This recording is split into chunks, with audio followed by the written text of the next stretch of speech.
بسم اللہ الرحمن الرحیم وصلی اللہ علی النبی الکریم رب اشرح لی صدری ویسر لی امری واحلل عقدۃ من لسانی یفقہوا قولی۔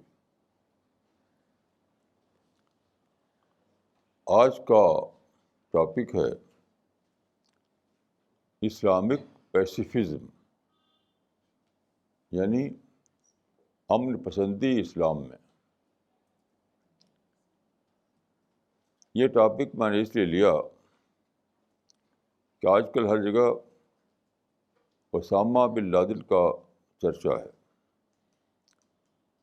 آپ جانتے ہیں کہ 2 مئی 2011 کو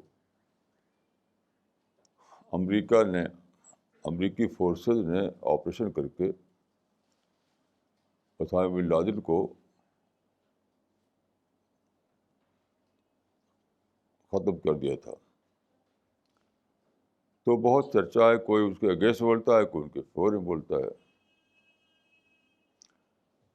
لیکن مجھے دلچسپی ہوتی ہے ہمیشہ لیسن سے، کسی واقعے میں لیسن کیا ہے۔ اس واقعے میں جو لیسن ہے وہ یہ ہے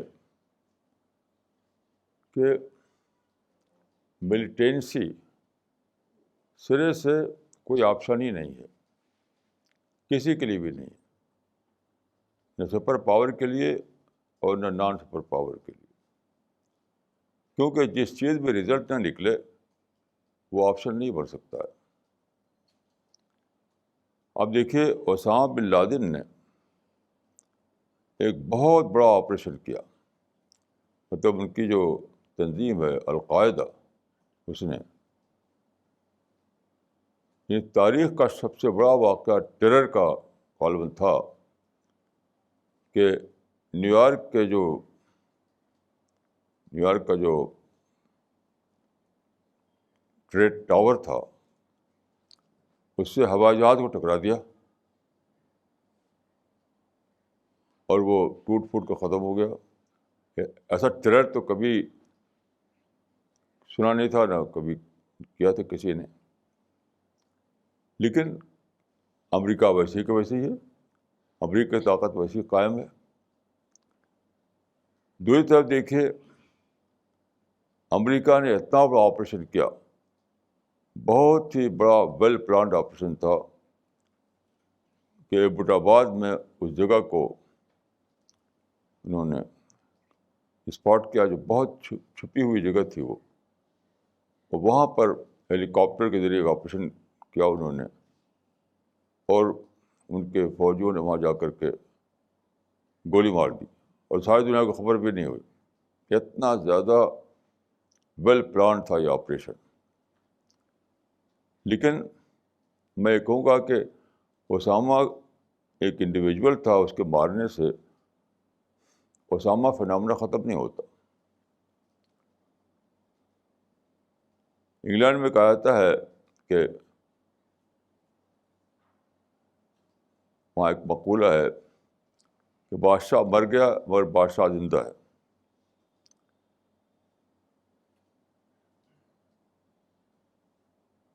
یہاں میں کہوں گا کہ اسامہ مر گیا لیکن اسامہ کی آئیڈیالوجی زندہ ہے۔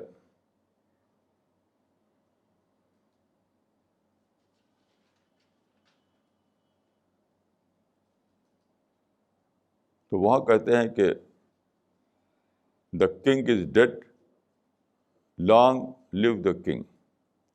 میں کہوں گا کہ Osama bin Laden is dead, long live Osama bin Laden,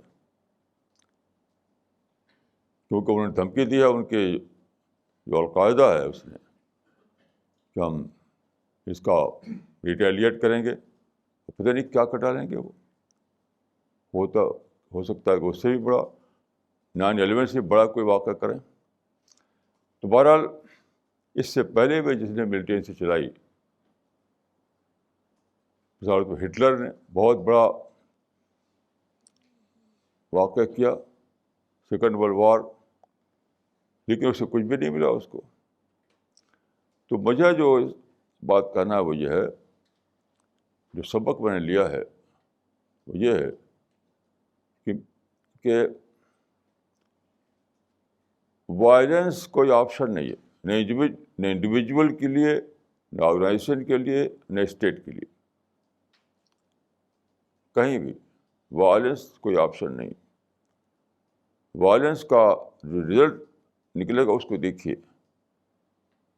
صرف تباہی میں اضافہ، صرف ایول میں اضافہ، اور کچھ بھی نہیں۔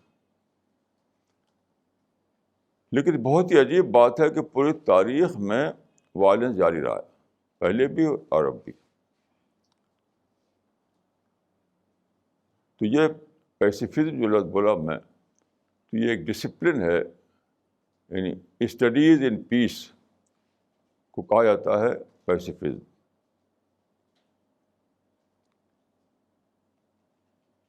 لیکن میں نے بہت چیزیں پڑھی پیسیفزم کے بارے میں، باقاعدہ ایک انسائکلوپیڈیا ہے، انسائکلوپیڈیا آف پیسیفزم، لیکن کچھ بھی اس میں نہیں۔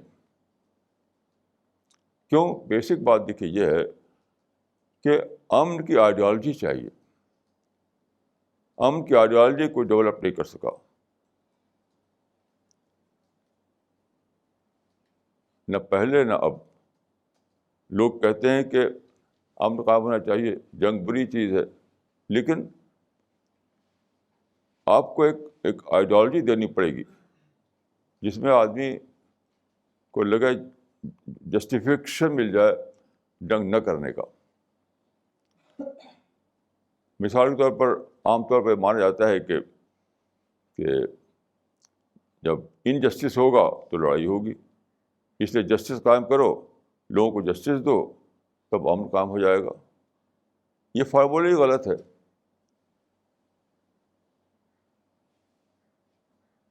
یہ فارمولہ ہی غلط ہے،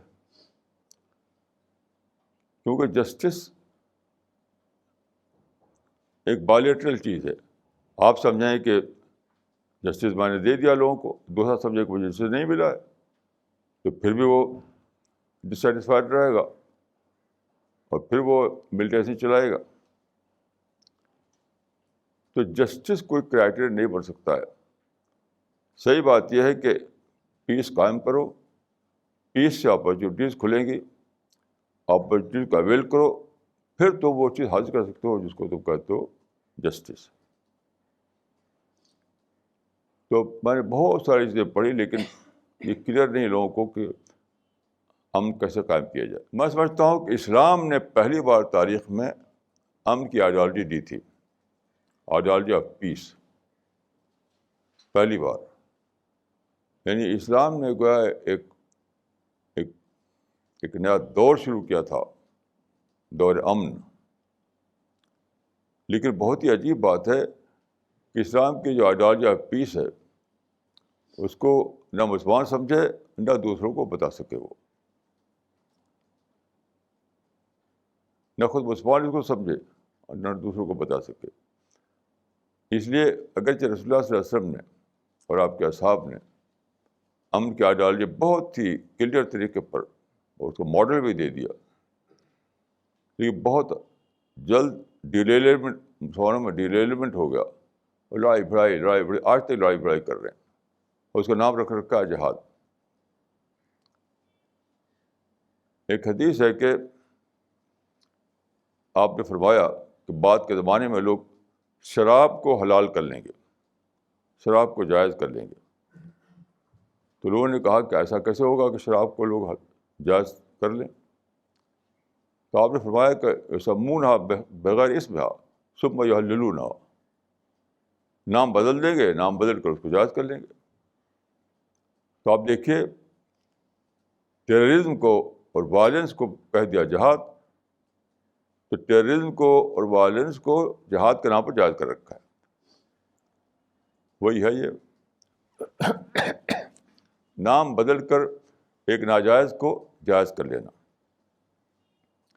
یہی ہو رہا ہے۔ اب میں آپ کو لے چلتا ہوں رسول اللہ کے زمانے کی طرف۔ پیغمبر اسلام صلی اللہ علیہ وسلم جن کا نام تھا محمد بن عبداللہ بن عبد المطلب، وہ 570 عیسوی میں مکہ میں پیدا ہوئے. 610 عیسوی میں انہوں نے مکہ میں اپنے مشن کا یعنی توحید کے مشن کا آغاز کیا. تو اس وقت شروع کے زمانے میں جو آیتیں اتری آپ کے اوپر وہ تھی المدثر، سورہ المدثر. اس میں دیکھیے اسی میں پہلی یعنی شروع ہی میں یہ بتا دیا گیا تھا. وہ یہ تھا کہ یا ایھا المدثر قم فانذر وربک فکبر وثیابک فطہر والرجز فاہجر ولا تمنن تستکثر ولربک فاصبر. یعنی اے پیغمبر دعوی ورک کرو اور اللہ کے لیے صبر کرو. یعنی مشن کو چلانے کے لیے تم کو رکاوٹیں پیش آئیں گی، لوگوں کی طرف سے طرح طرح کے مسئلے کھڑے کیے جائیں گے، لیکن تمہارا طریقہ کیا ہے؟ صبر. صبر کوئی پسپائی نہیں ہے، کوئی پیسیو ایٹیٹیوڈ نہیں ہے. صبر نام ہے مسئلے کو ٹھنڈے طریقے پر غور کرنا، مسئلے پر ریئیکشن کیے بغیر پازیٹیو پلاننگ، یہ ہے صبر. ریئیکشن نہیں، نفرت نہیں، جھنجھلاہٹ نہیں، کینہ نہیں، انتقام نہیں.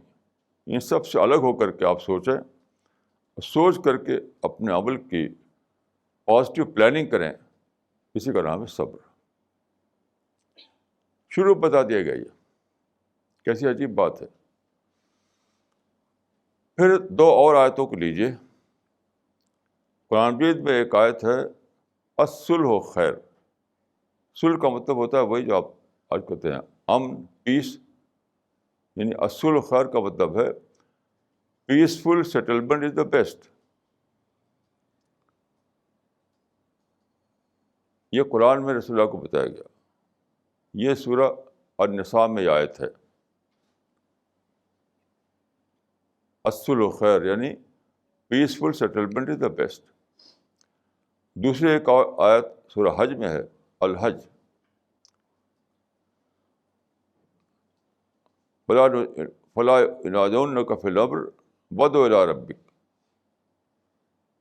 یہ فرمایا کہ لفظی ترجمہ اس کا یہ ہے کہ وہ تم سے نزاع نہ کریں، اسے ٹکراؤ نہ کریں، اور تم دعوی ورک کرو.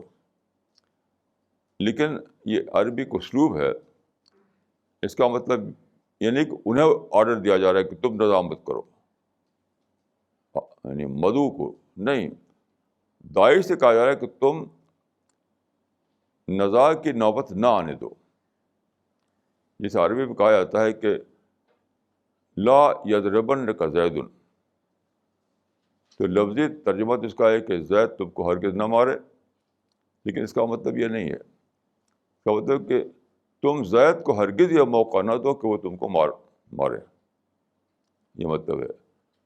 تو مطلب ہے کہ داعی کو چاہیے کہ ایسا انداز اختیار کرے، ایسا میتھڈ اختیار کرے، ایسی پالیسی اختیار کرے کہ ٹکراؤ کی نوبت نہ آئے، کنفرنٹیشن کی نوبت نہ آئے.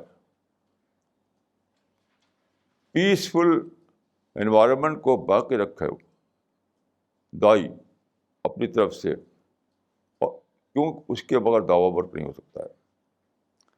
اب ان دونوں آیتوں کو لیجیے آپ، تو کیا نکلا کہ کام کرنے کا طریقہ یہ بتایا گیا کہ تم کہیں بھی کام کرو گے تو تم کو ایسے حالات پیش آئیں گے جو تمہارے لیے انوانٹیڈ ہوں گے، ناخوشگوار ہوں گے، تمہارے پسند کے خلاف ہوں گے. یہ ہوگا کیونکہ یہ لا آف نیچر ہے. یہ لا آف نیچر ہے. Difference is part of nature. تو کیا کرنا چاہیے؟ پرابلم آئیں گے، problem are part of nature. کیا کرنا چاہیے؟ پرابلم کو مینیج کرو، نہ کہ پرابلم سے لڑنے لگو. یہ ہے یعنی فارمولہ جو ہے اسلام کا وہ یہ ہے کہ پرابلم کو مینیج کرو, نہ یہ کہ تم اس سے لڑنے لگو اور اس کو ایلیمنیٹ کرنے کی کوشش کرو. یہ ہے فارمولہ پیسیفزم کا. تو لوگ جو ہیں چاہتے ہیں کہ پرابلم نہ ہو تو امن قائم ہو, پرابلم ختم ہو جائے, انجسٹس ختم ہو جائے, ظلم ختم ہو جائے.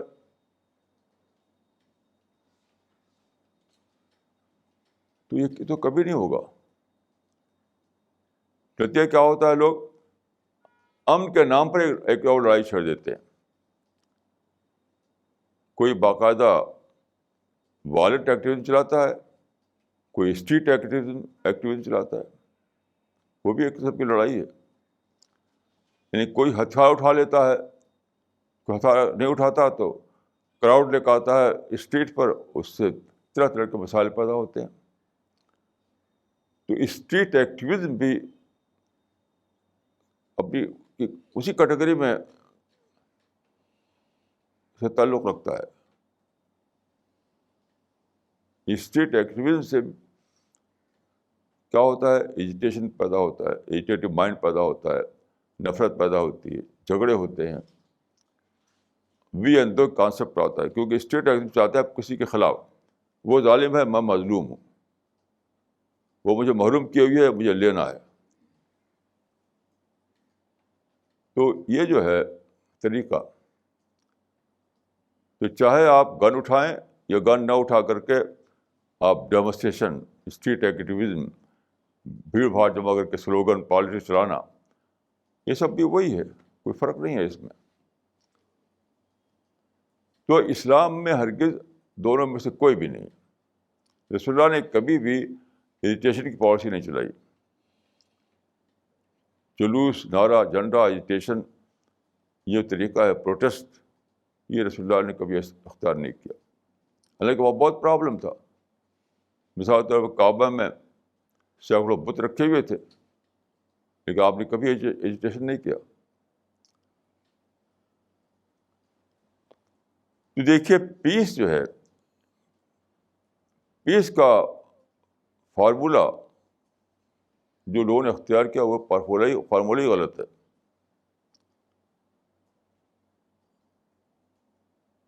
اس سے پیس کبھی نہیں آ سکتا. کیوں؟ دیکھیے وجہ یہ ہے کہ زندگی کو کریٹر کا جو کریشن پلان ہے اس کو سمجھیے, خدا کا جو کریشن پلان ہے اس کو سمجھیے. اس پلان میں اپنے آپ شامل ہے کہ دنیا میں پرابلم رہیں گے, ڈفرینسز رہیں گے, ایک دوسرے سے کچھ چوٹ پہنچے گی, یہ سب کے پلان ہی میں شامل ہے. تو پرابلم حصہ ہے زندگی کا, پرابلم کو آپ ختم نہیں کر سکتے.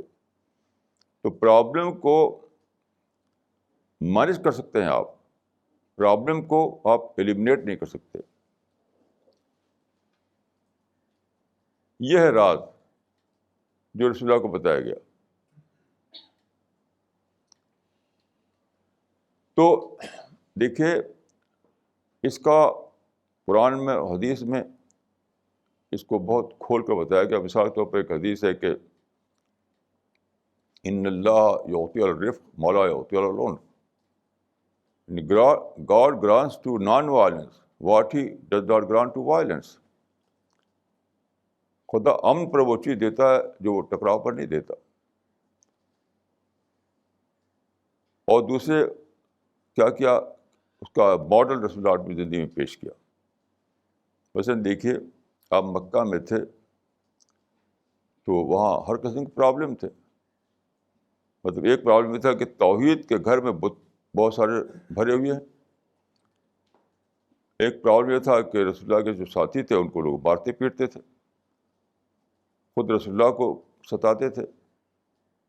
رسول اللہ کو بائیکاٹ کیا گیا, مکہ میں رہنا مشکل کر دیا گیا آپ کے لیے. طرح طرح سے جس چیز کو آپ کہتے ہیں اٹراسٹیز, ظلم, وہ سب ہوا. لیکن 13 سال کے پورے دور میں رسول اللہ نے کبھی ایجیٹیشن نہیں کیا، کبھی کوئی جلوس نہیں نکالا، اور نہ کبھی لڑائی چھڑی۔ جب تعداد بڑھ گئی تو لوگوں نے کہا کہ ہم لڑیں گے، لڑ کر کے ظلم ختم کریں گے، تو آپ نے فرمایا کہ نہیں، اس بر فإنی لم أمر بالقتال، تم صبر کرو، مجھ کو لڑنے کا حکم نہیں دیا گیا ہے۔ یعنی مسئلے کو صابرانہ پلاننگ سے حل کرو، پیشنٹ پلاننگ، لڑ کر نہیں۔ تو یہ ہے مینیج کرنا، اس کا نام مینیج کرنا۔ جیسے بت موجود تھے تو آپ نے کیا کیا، بتوں کو نظر انداز کر دیا، اور وہاں پر جو لوگ آتے تھے، جو وہاں پر لوگ اکٹھا ہوتے تھے بتوں کے نام پر، ان کو لگے آپ دعوت دینے۔ اور کبھی یہ نہیں کہا کہ دیکھو یہ ظلم ہے کیا، توحید کے گھر میں بت بھرے ہوئے، یہ لفظ کوئی بولے نہیں آپ۔ یہ مینیج کرنا۔ پھر دیکھیے، انہوں نے باقاعدہ طے کیا کہ رسول اللہ کو قتل کر دیں۔ ان کے یہاں ایک ٹرائبل پارلیمنٹ تھی جس کا نام تھا دار الندوہ، اس میں طے کیا انہوں نے کہ محمد کو قتل کر دو، مسئلہ ختم ہو جائے۔ تو جب یہ فیصلہ ہوا تو کیا ہوا، رات کے وقت رسول اللہ صلی اللہ علیہ وسلم مکہ سے روانہ ہو کر مدینہ چلے گئے تاکہ ٹکراؤ کی نوبت نہ آئے، ٹکراؤ کی نوبت نہ آئے۔ اس طرح سے آپ نے یہ بھی ایک it was also a way of management. آپ اعلان کر کے جاتے ہیں، اگر دن کے وقت جاتے ہیں، اگر لوگوں سے جھنجھٹ جب جھگڑا کر کے جاتے ہیں اگر، تو لوگ پتہ ہوتا ہے لوگوں کو، پھر ٹکراؤ ہوتا ظاہر ہے۔ تو آپ نے خاموشی کے ساتھ، بالکل خاموشی کے ساتھ رات کو اپنے گھر سے نکلے اور حضرت ابوبکر سے کو ساتھ لیا اور اونٹ پر بیٹھ کر روانہ ہو گئے۔ آپ کا ایک گائیڈ تھا، اور روانہ جو ہوئے تو آپ نے ایک نئے راستے سے، اگر آپ وہ راستہ چلتے ہیں جو کہتے ہیں معتاد راستہ، جس پر کہ لکیر بن جاتی ہے، جس پر کہ لوگ آتے آتے ہیں تو راستہ بن جاتا ہے، وہ راستے سے نہیں گیا، غیر معتاد راستے سے آپ نے سفر کیا۔ اس کے لیے آپ کی گائیڈ کی ضرورت پڑی، گائیڈ۔ اگر آپ جاتے اس راستے سے جو بنا راستہ تھا تو پھر گائیڈ کی ضرورت نہیں تھی۔ عبداللہ ابن اریقط ایک نام تھا ایک شخص کا، جو یہی پروفیشنل تھا، ایز اے پروفیشن وہ یہی کام کرتا تھا، گائیڈ کرنے کا، راستوں کا ماہر تھا۔ اس زمانے میں، آج کل کے تو راستے روڈ پر بنے رہتے ہیں، سائن، اس کو دیکھ کر آپ جان لیتے ہیں کہ ادھر جانا ہے ادھر جانا ہے۔ اس زمانے میں روڈ ایسے ہوا نہیں کرتے تھے، تو گائیڈ ہوا کرتے تھے۔ تو چونکہ آپ کو ایک ایسے راستے جانا تھا جو جنگل ہے، پہاڑ ہے، جو نئے راستے سے، تو عبداللہ بن اریقط آپ کو لے کر کے نکلا، اور مزید دیکھیے آپ نے ایک الٹی طرف روانہ ہوئی ہے۔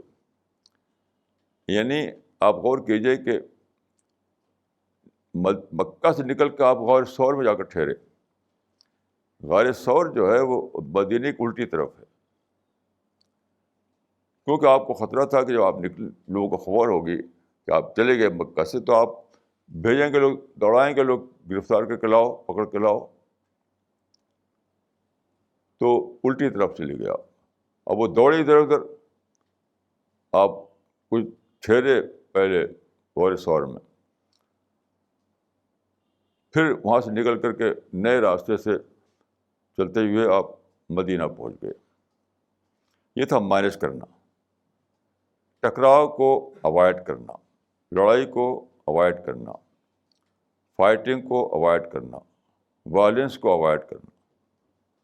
تو مختلف، یعنی آپ اپنے حالات کے لحاظ سے طریقہ انتخاب کریں گے کہ کیسے اوائڈ کیا جائے، لیکن بیسک بات ہے کہ یہ فارمولہ کہ peaceful settlement is the best, الصلح خیر، peaceful settlement is the best.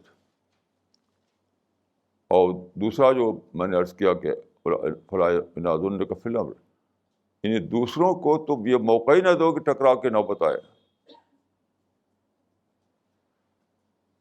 موقع ہی نہ دو. جیسے مثال کے طور پہ دیکھیے، تالی ایسے کہنے تو تالی بجے گی، اب ایک ہاتھ نیچے کر لیں تو تالی بجے گی نہیں، تو کیا کہ آپ نے تالی بجنے کا موقع نہیں دیا. جب آپ کا ہاتھ یہاں رہے گا تو تالی بجے گی، یہاں رہے گا ہاتھ آپ کا تو تالی بجے گی نہیں. تو نزاع کا، ٹکراؤ کا، کنفرنٹیشن کا، لڑائی کا موقع ہی نہ دو. اچھا، اس طریقے سے آپ چلے گئے 13 سال کے بعد مکہ سے مدینہ. وہاں پر آپ نے ایک لفظ کوئی مکہ والوں کے خلاف نہیں بولے. آپ عام طور پر کیا ہوتا ہے، کوئی لیڈر جب اس طرح کے حالات میں چھوڑتا ہے اپنے وطن کو، تو سب سے پہلا اس کا جو ہوتا ہے اس کے خلاف اسپیچ دینا وہاں پہنچ کر کے. دیکھو وہ ظالم ہے، دیکھو انہوں نے مجھے رہنے دیا، دیکھو وہ انصاف کے خلاف چل رہے ہیں، دیکھو وہ انجسٹس کر رہے ہیں. آج کل ایک لفظ ہے انٹرنیشنلائز کرنا. جو مسلمانوں کو جو پرابلم ہے کشمیر کا، فلسطین کا، تو انہوں نے اپنے آدمیوں کو باہر بھیج رکھا ہے یورپ امریکہ میں. کیوں؟ انٹرنیشنلائز کرنے کے لیے. یہ سب رسول اللہ کا طریقہ نہیں تھا. انٹرنیشنلائز کرنے کے معنی کیا ہے؟ اور ذرا بھڑکانا، اور ذرا پرووک کرنا، یعنی مسئلے کو اور ذرا ایگریویٹ کرنا. رسول اللہ کا یہ طریقہ نہیں تھا. تو جب آپ مدینہ پہنچے تو آپ کی جو تقریریں مدینہ کی ہیں، جو باتیں آپ مدینہ نے فرمائیں، وہ سب حدیث کی کتاب میں موجود ہیں. ایک کتاب سے ہے الرسول فی المدینہ، تو مدینہ میں جو ایکٹیویٹیز تھی وہ اس کتاب میں موجود ہیں، الرسول فی المدینہ. تو پورے دور میں جو 10 سال آپ کا مدنی کا دور ہے، کبھی آپ نے مکہ والوں کے خلاف کوئی تقریر نہیں کی، کچھ بھی نہیں. لیکن وہ کیونکہ سمجھتے تھے، وہ شرک کو ماننے والے تھے وہ لوگ، تو توحید کو خطرہ سمجھتے تھے، تو انہوں نے خود ہی اقدام کیا اور کچھ لڑائیاں چھیڑیں. آپ نے دوبارہ مینیج کیا، یعنی وار کو مینیج کر کے آپ نے اس کو ایسا کیا کہ وہ صرف جھڑپیں ہو کر رہ گئی، جس کو کہتے ہیں انگریزی میں اسکرمشز. یعنی آل دوز سو کالڈ غزوہ اور war we are skirmishes rather than full-fledged war. تو رسول اللہ صلی اللہ علیہ وسلم زمانے میں جو کہتا ہے غزوہ غزوہ غزوہ، وہ غزوہ نہیں تھا، وہ سب اسکرمشز تھیں، جھڑپیں تھیں. کیونکہ سب دوپہر شروع ہوئی، شام کو ختم ہو گئی، اتنا ہی تھا بس. تو ان کو وار کہانی غلط ہے. وار تو وہ ہے جو جیسے first world war, second world war. ایسی کون سی دنیا میں وار ہے جو آدھے دن رہے بس؟ ایسی تو کوئی وار نہیں. وار پر بڑی بڑی بک رکھی گئی، موٹی موٹی کتابیں لکھی گئی وار پر، ہسٹری آف وار. اس میں آپ دیکھیے کوئی وار نہیں ایسی ملے گی آپ کو جو بس آدھے دن میں ختم ہو جائے. بدر کی لڑائی آدھے دن رہی، احد کی لڑائی آدھے دن رہی. تو رسول اللہ کے زمانے میں کوئی بھی فل فلیجڈ وار نہیں تھی، سب اسکرمشز تھی. کیوں؟ جھڑپیں بن گئیں. وہ تو وار کرنا چاہتے تھے، وہ آئے تھے لڑنے کے لیے. آپ کے مینجمنٹ کی وجہ سے، آپ کی پیسفل پالیسی کی وجہ سے ایسا ہوا کہ وہ اسکرمشز بن کر رہ گئے، جھڑپیں بن کر رہ گئی. جیسے اس کی ایک مثال دیکھے ہے خندق، اس کو غزوہ خندق کہا جاتا ہے. لیکن غزوہ کہا تھا وہ لوگ 12,000 کی تعداد میں مکہ سے مدینہ کی طرف آئے. جب آپ کو پتہ چلا، دیکھیے آپ کے مینجمنٹ کا ایک جز یہ بھی تھا کہ آپ برابر پتہ کرتے رہتے تھے کہ آپ کے مخالفین کی ایکٹیویٹیز کیا ہیں. آپ کا انٹیلیجنس ڈپارٹمنٹ بہت ہی مضبوط تھا. تو آپ کو بتایا گیا کہ وہاں سے 12,000 کا لشکر آ رہا ہے مدینہ پر اٹیک کرنے کے لیے. تو جب آپ نے یہ خبر سنی تو اپنے صحابہ کو ساتھ لے کر کے آپ نے مدینہ کنارے خندق کھود دی، ٹرینچ کھود دی. کیونکہ مدینہ ایک ایسا شہر تھا جو 3 طرف سے پینٹریٹ نہیں کیا سکتا اس زمانے میں. 3 طرف سے وہ گھرا ہوا تھا، یعنی پہاڑیاں تھیں، بہت گھنے باغات تھے، تو 3 طرف سے کوئی فوج پینٹریٹ نہیں کر سکتی تھی. ایک طرف کھلا ہوا تھا. اور مدینہ چھوٹا شہر تھا، کوئی دلی کی طرح بڑا شہر نہیں تھا، ایک ٹاؤن تھا، سمجھے ٹاؤن. ایک طرف آپ نے خندق کھود دی. وہ ہیلی کاپٹر کے زمانے میں نہیں تھا کہ ہیلی کاپٹر اڑ کر کے وہاں پہنچ جائے. تو وہ لوگ خندق کے باہر آ کے پڑاؤ ڈال دیا اور وہیں پڑے رہے غالباً 12 دن تک. پھر وہ واپس چلے گئے، پھر لڑائی نہیں ہوئی. That was also a way of management. تو وہ جو رسول اللہ کو بتایا گیا تھا کہ الصلح خیر، peaceful settlement is the best. اور ینادون کا فی الامر، یعنی ان کو ٹکراؤ کا موقع نہ دو. اس طرح سے آپ کرتے رہے. پھر آخر میں کیا کیا؟ ایک بہت ہی بڑا واقعہ آپ نے کیا. جو پیسیفزم، جو ڈسپلن ہے، اس کا ماسٹر پیس واقعہ یہ. یعنی آپ نے بہت ہی خاموشی کے ساتھ اور بہت ہی ٹھنڈے انداز میں نیگوسیشن شروع کیا، بات چیت. امن کی بات چیت. یعنی فریق ثانی کی جو قیادت کر رہے تھے، جو وہ تھے قریش. مکہ قریش وہ بہت سب سے بڑا قبیلہ سمجھاتا تھا. جیسے انڈیا میں برہمن ہے، ایسے وہاں پر قریش تھے. تو قریش جو ہے وہ لیڈرشپ سنبھالے ہوئے تھے. تو قریش سے آپ نے بات چیت شروع کی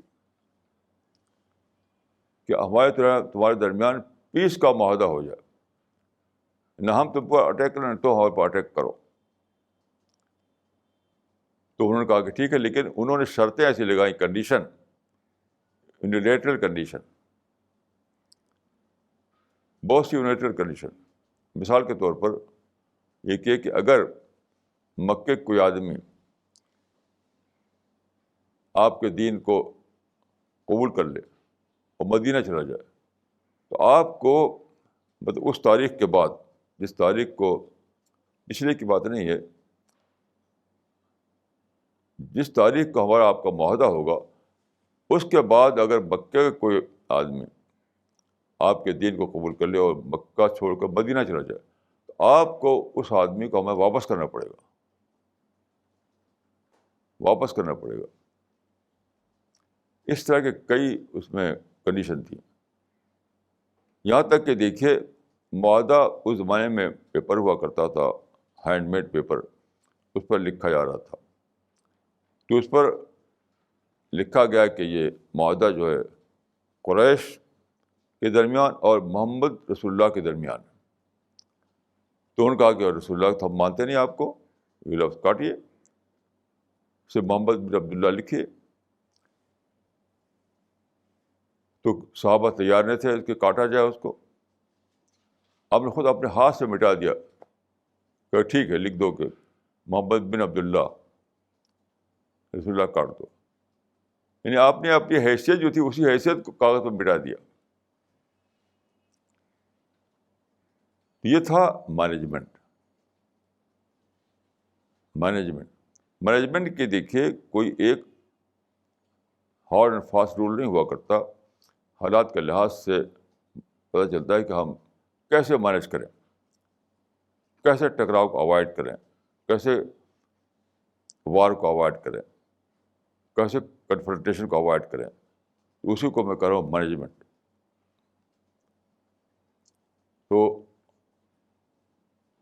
یہ مثال آپ نے قائم کی. اور پھر حدیبیہ والا معاہدہ طے پا گیا، اس میں کہ یہ لکھا ہوا تھا کہ 10 سال تک دونوں فریق کے درمیان لڑائی بند رہے گی.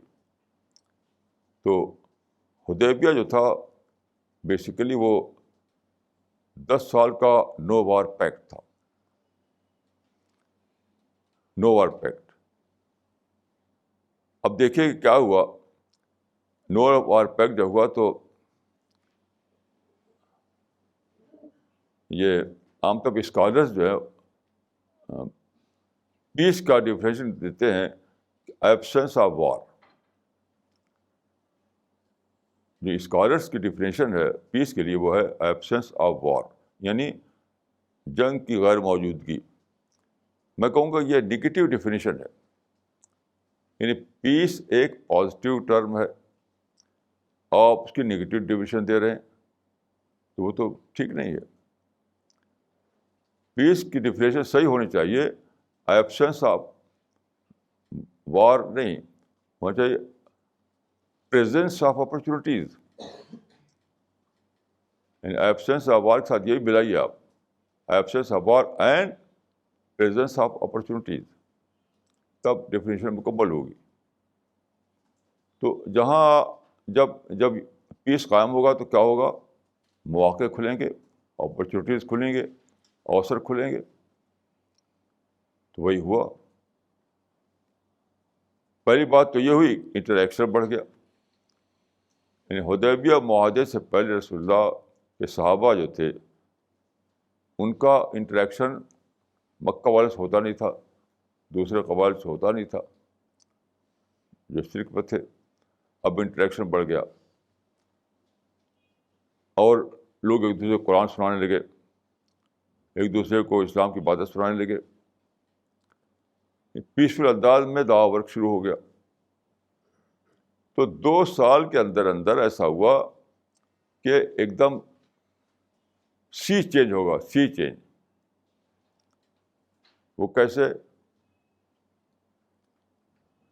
کہ رسول اللہ نے جب معاہدہ کیا تھا اس وقت آپ کے ساتھ کل 1400 آدمی تھے حدیبیہ کے مقام پر. 1400، 1400. 2 سال کے اندر کیا ہوا کہ تعداد اتنی بڑھ گئی کہ آپ نے جب مارچ کیا مکہ کی طرف تو 10,000 آپ کے ساتھی تھے. 10,000. یہ واقعہ اتنا عام ہے کہ اس کا پریڈکشن تھا بائبل میں اس کا پریڈکشن موجود ہے، اس میں 10,000 کا لفظ موجود ہے. اس میں یہ ہے کہ ہی کیم ود 10,000 سینٹس. تو دیکھیے یہ ہے پیس کا کرشمہ. اس کے بعد آپ نے کیا کیا؟ جب پیس قائم ہو گیا ایک طرف انٹریکشن شروع ہو گیا اور قرآن کی باتیں پھیلائی جانے لگی، ساتھ ساتھ آپ کیا کہ عرب کے اطراف میں جو ریاستیں تھیں، جو رولرس تھے، اس زمانے میں جو ٹرائب کے ہیڈ ہوا کرتے تھے، ان کو آپ نے دعوتی خطوط بھیجے. دعوتی خطوط. اسی کے ساتھ کیا ہوا کہ جو ٹرائب عرب میں پھیلے ہوئے تھے ان میں آپ نے بھیجے اپنے سفیر، اور وہ لوگ آ کر کے رسول اللہ کے پاس آتے، پوچھتے اسلام کیا ہے، اسلام کے بارے میں باتیں کرتے، اور وہ اسلام میں داخل ہونے لگے. یعنی گروپ کنورژن ہونے لگا. گروپ کنورژن، پورا قبیلہ ایک ساتھ داخل ہو گیا اسلام. یہ کیا پیس کا کرشمہ تھا. اس طرح رسول اللہ صلی اللہ علیہ وسلم نے پیس کی آئیڈیالوجی دی، پیس کا ماڈل بھی دیا. دونوں، پیس کی آئیڈیالوجی بھی دی اور پیس کا ماڈل بھی دیا. اس کے بعد آپ نے کچھ بہت ہی امپورٹنٹ پرنسپل قائم کیے، بہت ہی اہم اصول پیس کو مینٹین کرنے کے لیے. بہت ہی زبردست اصول. اس میں 2 اصول میں عرض کروں گا آپ کو. نمبر 1 دیکھیے کہ جس کو کہتے ہیں داخلی بغاوت، جس کو کہتے ہیں خروج، یعنی ریبل کرتے ہیں جو لوگ، اپنی اپنی حکومت سے ریبل کرتے ہیں، اس کو آپ نے اسلام میں حرام قرار دے دیا. یہ اصول اسلام میں بنایا ہے آپ نے کہ جو حکومت ایک بار قائم ہو جائے، جو اسٹیبلش ہو جائے، جس کا کنٹرول ہو جائے ملک کے اوپر، تو بس اس کو ایکسیپٹ کرو، اس کے خلاف بغاوت مت کرو، خروج مت کرو. یہ بہت بڑی پالیسی تھی. اس کا مطلب یہ نہیں تھا کہ صرف ایک سلبی حکم نہیں تھا یہ. کیوں؟ جب آدمی خروج نہیں کرے گا، بغاوت نہیں کرے گا، تو کیا کرے گا؟ پیسفل ورک کرے گا. وہ بجائے اس کے کہ پولیٹیکل ٹکراؤ کرو، تم پیس کے میدان میں کام کرو، یعنی دعوی ورک، ایجوکیشنل ورک، بزنس وغیرہ وغیرہ، یعنی ادر دین پولیٹیکل کنفرنٹیشن جتنے بھی میدان ہیں اس میں کام کرو. تو پولیٹیکل میدان تو 100 میں 1 ہے، 99%. دیکھیے 100 میں 1 جو ہے اس میں انوالومنٹ کی وجہ سے کیا ہوتا ہے کہ 99 جو دوسرے مواقع ہیں وہ اس میں کام بند ہو جاتا ہے. تو آپ نے اس کو حرام قرار دے دیا کہ ملک میں جب ایک حکومت قائم ہو جائے تو اس کے خلاف خروج کریں لوگ. یہ کتنی بڑی بات ہے. اس کا ایک فائدہ ملا، وہ عباسی دور کے زمانے جو محدثین تھے، اس زمانے میں بہت سی برائیاں تھیں. وہ سارے برائیاں تھیں جو آج جس کی وجہ سے دھوپ مچی ہوئی ہے عرب کنٹریز میں، وہ سب موجود تھی. لیکن محدثین نے ان سے کوئی تعلق نہیں رکھا، اس سے کوئی ٹکراؤ نہیں کیا اس زمانے کے مسلم رولرس جو تھے ان سے. تو اس سے کیا فائدہ ہوا کہ محدثین کے پوری جماعت، محدثین مطلب یہ علماء، حدیث کے علماء، اسکالرس آف حدیث، وہ حدیث کو انہوں نے جمع کیا، حدیث کا علم بنایا، انہوں نے حدیث کو کوڈیفائی کیا، اور بہت ساری حدیث کے مجموعے اکٹھا کیے. اسی کی وجہ سے حدیث موجود ہے آج ہمارے پاس. اگر وہ ٹکراتے تو کیا ہوتا؟ اپنے سینے میں حدیث لیے ہوئے قبر پہ دفن ہو جاتے. لیکن انہوں نے مکمل طور پر اس سے دوری بنائی، یعنی پالیٹکس اپوزیشن سے دور رہے وہ. تو یہ مسئلہ اتنا اہم ہے کہ صحیح مسلم کی شرح لکھی ہے امام نووی نے. اس میں وہ لکھتے ہیں حدیثوں کی شرح کرتے ہوئے جو اس سلسلے میں آئی ہیں کتاب الفتن میں، کہ اگر تم کو ان حدیثوں کے مطابق اگر تم کو رولر سے اختلاف ہے، ڈفرینس ہے، تم دیکھتے ہو کہ رولر غلط کام کر رہا ہے، تو تم کو صرف اس میں ہے کہ ففیما بینک و بینہ، یعنی تم کو صرف یہ حق ہے کہ اسے تنہائی میں ملو، اسے نصیحت کرو، اکیلے میں نصیحت، یعنی پرسن ٹو پرسن. ففیما بینک و بینہ کے معنی ہے پرسن ٹو پرسن نصیحت، بس، اس سے آگے کچھ بھی نہیں. پھر کہتے ہیں کہ وَأَمَّا الْخُرُوجُ عَلَيْهِمْ فَحَرَامٌ بِإِجْمَاعِ الْمُسْلِمِينَ وَلَوْ كَانُوا فَسَقَا وَلَوْ كَانُوا ظَالِمِينَ. یعنی ان کے خلاف بغاوت کرنا حرام ہے، اور اس پہ اجماع ہے، چاہے تمہارے نزدیک وہ ظالم ہو، چاہے تمہارے نزدیک وہ فاسق ہو. ایک آپ نے رکاوٹ قائم کی داخلی سیاست کے معاملے میں. انٹرنل پالیٹکس میں آپ نے یہ کیا کہ جب ایک حکومت قائم ہو جائے تو پارٹیز آف اپوزیشن مت کرو، بلکہ پالیٹکس آف کنسٹرکشن کرو. یعنی پیس، یعنی پولیٹیکل ٹکراؤ کے علاوہ جو میدان ہے اس میں اپنا کام شروع کر دو. ایک یہ کیا آپ نے. دوسرا یہ کیا آپ نے کہ باہر کے کنٹری کے بارے میں، تو باہر کنٹری پر ایگریسو وار اسلام میں حرام کر دیا آپ نے. یعنی کوئی مسلمان اس کا حق نہیں رکھتا کہ باہر کنٹری پر حملہ کر کے داخل ہو جائے. البتہ اگر دوسرا ملک، باہر کا ملک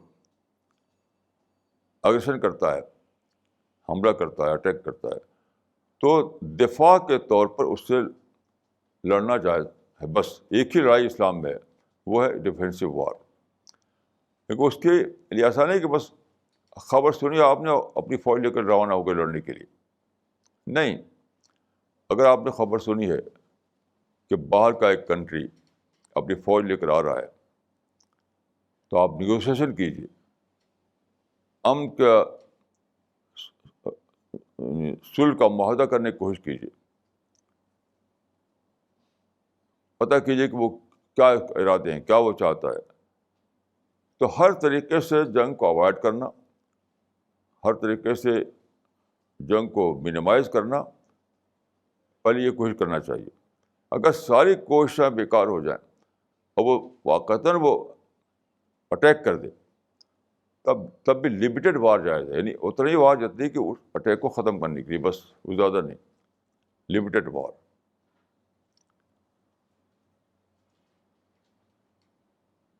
مزید یہ کہ آپ نے، یعنی یہ مسئلہ ہے اسلام میں کہ ایک جنوئن وار ہو، ڈیفینسو وار ہی جنوئن ہوتی ہے اسلام میں. اس میں بھی دیکھیے یہ ہے کہ مسلم فوج صرف مقاتل کو مار سکتی ہے، غیر مقاتل کو نہیں مار سکتی. یعنی وہ صرف کمبیٹنٹ کو مار سکتی ہے، نان کمبیٹنٹ کو نہیں مار سکتی. تب بھی نان کمبیٹنٹ کو مارنا حرام رہے گا. اب اس کو دیکھیے آج کل کے حالات میں. اب آپ جانتے ہیں کہ آج زمانہ بہت بدل چکا ہے. آج دنیا میں آ گیا زمانہ وہ جو کہتے ہیں ویپنز آف ماس ڈسٹرکشن. یعنی ایسے ہتھیار بن گئے ہیں جس سے وسیع دائرے میں تباہی پھیلتی ہے. تو ویپنز آف ماس ڈسٹرکشن کے زمانے میں ایسی لڑائی لڑنا ممکن ہی نہیں ہے، پاسبل نہیں ہے، جس میں نان کمبیٹنٹ کو نہ ماریں آپ. جس میں اب تو بالکل جنگ ہے ہی نہیں اسلام میں. جو کنڈیشن آپ نے لگائی وہ کنڈیشن ماضی میں چل سکتی تھی، اب تو چلے گی نہیں وہ. تو کیا ہے کہ آپ نے ایک طرف انٹرنل سطح پر پولیٹیکل اپوزیشن کو حرام قرار دیا، صرف تعمیر کے دائرے میں کام کرنا بتایا، اور ایکسٹرنل لیول پر آپ نے کہا کہ اگر کلیئر ایگریشن تب تم دفاع کے لیے جا سکتے ہو، اور دفاع میں بھی تم کو نان کمبیٹنٹ کو مارنا جائز نہیں ہوگا. اب تو بغیر نان کمبیٹنٹ کو مارے ہوئے آپ لڑائی لڑ نہیں سکتے. اب تو آپشن صرف ایک رہا، وہ ہے پیسفل سیٹلمنٹ. وار کا آپشن ہی ختم ہو گیا. یہ ہے اسلامک پیسیفزم. تو بہت عجیب بات ہے کہ مسلمان خود ہی اس کو بھول گئے، اور دنیا کو جو پیغام دینا تھا وہ پیغام پہنچا نہیں سکے وہ. تو یہ جو آئیڈیالوجی آف پیس ہے، اس سے مسلمان بھی بے خبر ہے اور نان مسلم بے خبر ہے. ابھی تک لوگوں کو پتہ ہی نہیں. میرے پاس امریکہ کے ہارورڈ یونیورسٹی کے ایک ریسرچ اسکالر ایک مرتبہ آئے، وہ اسی پر ریسرچ کر رہے تھے، پیسیفزم پر ریسرچ کرتے، پیسیفزم پر. تو میں نے ان سے پوچھا کہ آپ کے ریسرچ کے مطابق آئیڈیالوجی آف پیس کیا ہے، کیا میتھڈ ہے جس سے دنیا میں پیس قائم ہو سکتا ہے. تو وہ کچھ بتا نہیں سکے وہ، کیونکہ جو کتابیں پڑھی تھی انہوں نے ان کتابوں میں بات کلیئر نہیں ہے، ان کتابوں میں بات کلیئر نہیں ہے. تو یہ رسول اللہ صلی اللہ علیہ وسلم نے تاریخ میں پہلی بار پیسفزم کا ایک حقیقی فارمولہ دیا. حقیقی فارمولہ یعنی ان ٹرمس آف آئیڈیالوجی اور ان ٹرمس آف میتھڈ، دونوں اعتبار سے. مزید یہ کہ آپ نے اپنی زندگی سے اس کا ایک ماڈل بھی پیش کر دیا، ماڈل. لیکن مسلمان اس سے بے خبر رہے. بے خبر کیوں رہے؟ دیکھیے اس کی بھی ایک وجہ ہے. تاریخ میں پہلے پر آج بھی ایک بہت بڑی برائی رائج رہی ہے، وہ سلیکٹو رپورٹنگ. Selective reporting. گھر میں آپ دیکھیے کہ ساس جو ہے سلیکٹو رپورٹنگ کرتی ہے بہو کے بارے میں، بہو سلیکٹو رپورٹ کرتی ہے ساس کے بارے میں. پوری بات نہ وہ بتائے گا، نہ پوری بات وہ بتائے گا. یہ ایک انسان کا مزاج ہے چلا رہا پہلے سے اب تک. تو مثال کے طور پر دیکھیے جو مسلمانوں کی تاریخ لکھی گئی، بہت سی کتابیں لکھی گئی ہیں مسلم تاریخ پر، سب میں سلیکٹو رپورٹنگ کی برائی کی کمی موجود ہے. یعنی اس میں جنگی واقعات خوب بیان کیے گئے، بقیہ واقعات ہے نہیں. مثلا رسول اللہ صلی اللہ علیہ وسلم نے تبلیغ کی، دعوت کی، دعوی ورک کیا، پھر صحابہ نے دعوی ورک کیا، پھر رسول اللہ کے مشورے پر صحابہ باہر چلے گئے دعوی ورک کرنے کے لیے، اور کروڑوں کروڑ لوگ اسلام میں داخل ہو گئے. وہ اس کی ڈیٹیل تاریخوں میں نہیں. پہلی بار ایک باقاعدہ کتاب اس سبجیکٹ پر لکھی ایک کرسچن اسکالر نے، professor Arnold, professor T.W. Arnold. ان کی کتاب کا نام ہے پریچنگ آف اسلام. یہ کتاب ہمارے چھپی ہے، اس کا نام ہے اسپریڈ آف اسلام. یعنی کیسی عجیب بات ہے کہ مسلمانوں نے جو کتابیں لکھی ہیں تاریخ پر، وہ سب اس میں سلیکٹو رپورٹنگ تھی. دعوت کی سرگرمیاں، تعلیم کی سرگرمیاں، پیسفل سرگرمیاں، وہ اس میں موجود نہیں ہیں، تو بہت ہی کم. بس جنگ و فتوحات، جنگ و فتوحات، فتوح الشام، فتوح البلدان، ان کے نام بھی جو تاریخیں لکھی مسلمانوں نے اس کے نام بھی اسی ٹائپ کے ہیں، فتوح الشام، فتوح البلدان. کیا ان کے نزدیک اسلامی تاریخ نام ہے فتوحات کا؟ ان کے نزدیک رسول اللہ کی سیرت نام ہے غزوات کا. بعد کے زمانے کی جو تاریخ ہے وہ نام ہے فتوحات کا. حالانکہ اگر آپ غور کیجئے کہ رسول اللہ نے، صحابہ نے، تابعین نے، تبع تابعین نے اگر زبردست قسم کا دعوی ورک پیسفل انداز میں نہ کیا ہوتا تو دنیا میں آج 1 بلین سے زیادہ مسلمان کیسے ہو جاتے؟ 1 بلین سے زیادہ کیسے ہو جاتے؟ کوئی تلوار سے کوئی کسی کا دین اختیار کر سکتا ہے؟ تلوار سے ناممکن ہے. ایک مرتبہ ایک صاحب نے مجھے خط لکھا، ایک ایکسٹریمسٹ تھے وہ. ان کا آپ کہتے ہیں کہ اسلام تلوار دور نہیں پڑھا، اب فلاں کتاب پڑھیے. ایک کتاب ہے انڈین مسلمان، ایک انگریز کی لکھی ہوئی، اس کو پڑھیے. اس سے بتایا اس نے کہ انڈیا میں اسلام پھیلا طاقت کے ذریعے سے. تو وہ کتاب جامعہ کی لائبریری سے میں نے حاصل کی، اور اس میں ایک باب ہے باقاعدہ کہ انڈیا میں اسلام کیسے پھیلا. تو اس باب کا جو ٹائٹل ہے وہ کیا ہے؟ بہت عجیب ہے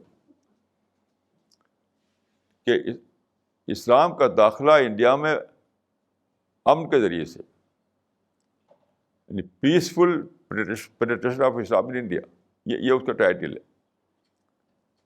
peaceful penetration of Islam in India. اور انہوں نے کہہ دیا کہ صاحب اس کتاب کو پڑھیے. ایسی سوامی وویکانند نے لکھا ہے کہ nonsense to say that Hindus were converted to Islam by force. لیکن یہ تاریخ میں یہ سب باتیں ہوئی کیسے؟ یعنی یہ کیسے ہوا کہ اتنی بڑی تعداد میں اس وقت 57 مسلم کنٹریز ہیں, 57 جہاں مسلمانوں کی میجارٹی ہے. تو کیسے یہ ہو گیا؟ 57 مسلم کنٹریز کیسے بن گئے؟ 1 بلین زیادہ مسلمان کیسے دنیا میں ہو گئے؟ اتنی بڑی تعداد میں اسلام میں کیسے داخل ہو گئے لوگ؟ مسلمانوں کی تاریخوں میں اس کا تذکرہ ہی نہیں, بہت ہی کم ہے. کیوں؟ Due to selective reporting. انہوں نے ان واقعات کو رپورٹ کیا جن پہ جنگ, فتح, یہ سب تذکرے تھے, اور وہ واقعات جو پرامن سرگرمیوں کے ذریعے سے وجود میں اس کا ذکر ہی نہیں. آج بھی ہم اسی مصیبت سے دوچار ہیں. We are victim of this kind of selective reporting. ابھی پرسوں میرے پاس ایک اردو اخبار کے ایک ٹیم آئی مجھ سے انٹرویو لینے کے لیے. تو انہوں نے جو سوالات مرتب کیے تھے وہ سب یہ تھا کہ مسلمان مظلوم ہے, مسلمان پر ظلم ہو رہا ہے انڈیا میں, انڈیا کے بارے میں تھا وہ, دوسرے ملکوں میں بھی. تو اس میں سب ان کے سوالات یہ تھے کہ مسلمانوں میں ظلم ہو رہا ہے, مسلمان پر یعنی پریشان کیا جائے, سازشیں ہو رہی ہیں. تو میں نے کہا کہ دیکھیے, آپ کا جو سورس ہے جانکاری کا وہ ہے اخبارات, میڈیا. میڈیا میں جو پڑھا آپ نے اسی کو لے کر آپ بول رہے ہیں. اب میڈیا کیا ہے؟ میڈیا جو ہے سلیکٹیو رپورٹنگ کی انڈسٹری ہے. میڈیا سینسیشنل خبروں کو لیتی ہے. جو خبریں سینسیشن والی نہ ہو وہ لیتے نہیں میڈیا. میں ایک مرتبہ سن رہا تھا BBC لندن ہندی میں, جو اس کا جو ہندی سیکشن ہے, تو ماریشس کے ایک آدمی نے اس سے سوال کیا کہ آپ کا جو ہندی جو شعبہ ہے اس میں آپ ماریشس کی کچھ خبریں نہیں لیتے, حالانکہ ماریشس میں ہندی بولنے والے بہت ہیں. تو اناؤنسر نے ہنستے ہوئے کہا تھا کہ میڈیا تو بیڈ نیوز کی انڈسٹری ہے اور ماریشس سب گڈ نیوز ہوتی ہیں. تو ہم کیا کریں؟ مطلب یہ کہ آپ بم ماریے تو ہم رپورٹ کریں گے اس کو, آپ لڑائی چھیڑیے تو ہم رپورٹ کریں گے اس کو, آپ کچھ سینسیشن کیے تو ہم اس کو رپورٹ کریں گے. تو یہ سب کا حال ہے. جتنے بھی پیپر ہیں, جتنا بھی میڈیا ہے, وہ ہے سلیکٹیو رپورٹنگ کی انڈسٹری. اچھا, اسی کو ہم پڑھتے ہیں. سارے مسلمان جس سے ملی آپ, جس سے مسلمان, وہ کہے گا مسلمان بہت مظلوم ہے, مسلمان جو ہے سیج میں ہیں. حالانکہ بالکل یہ بیس لیس بات ہے. 99% گڈ نیوز ہے مسلمانوں کے بارے میں, وہ رپورٹ نہیں ہوتی. 1% جو نگیٹو نیوز ہے وہی رپورٹ ہوتی ہے. اسی کو سمجھتے ہیں کہ یہی ہے مسلمان, اسی کا نام مسلمان ہے. تو میں نے ان سے کہا کہ دیکھیے, بابری مسجد کو 1992 میں توڑا گیا, تو ساری دنیا جانتے ہیں کہ بابری سے توڑی گئی, ساری دنیا جانتی ہے. یہ کس کو پتہ ہے کہ ابھی بھی 5.5 لاکھ مسجدیں انڈیا میں انٹیکٹ ہیں, وہاں خوب نماز ہوتی ہے, اذان ہوتی ہے, اور اس میں تعمیرات ہو رہی ہیں, اس میں اضافہ ہو رہا ہے. یہ کسی کو خبر نہیں. وہ جو میرے پاس آئے تھے ان کو بھی خبر نہیں. اچھے 5.5 لاکھ مسجدیں. تو کیا کہ 5.5 مسجدوں کی رپورٹنگ تو ہوئی نہیں, ایک مسجد کی رپورٹ خوب دھوم سے ہوئی. یہ سلیکٹیو رپورٹنگ. ایک مرتبہ فساد ہوا میرٹھ میں, تو بہت خبریں چھپی تھی, میرٹھ میں فساد. تو میں کار پر یہاں دلی سے میرٹھ گیا. جب میرٹھ داخل ہوا تو لگا کہ یہ تو باقاعدہ ایک آباد شہر ہے، وہاں پر لوگ چل پھر رہے ہیں. میں سوچ گیا تھا کہ میرٹھ جب پہنچوں گا آگ سلگ رہی ہوگی اور ہر طرف افراتفری ہوگی، ہر طرف عجیب منظر ہوگا، وہاں کچھ بھی نہیں. تو میں نے کہا کہ بھائی وہ کون سا میرٹھ جہاں فساد ہوا ہے؟ تو لوگوں نے بتایا کہ آپ فلاں محلے میں جائیے. تو گردے کے پورا میرٹھ گھومتے گھومتے گھومتے ہم اس محلے میں پہنچے. ایک چھوٹا سا محلہ تھا وہ، جو پورا میرٹھ آباد تھا، پورے میرٹھ میں سرگرمیاں تھیں، اور اس ایک چھوٹے سے محلے میں فساد ہوا تھا. لیکن اخباروں میں کیا چھپا؟ میرٹھ میں فساد، میرٹھ میں فساد، میرٹھ میں فساد. ایک بار تو میں یہاں سے گیا تھا کہیں باہر، تو واپسی میں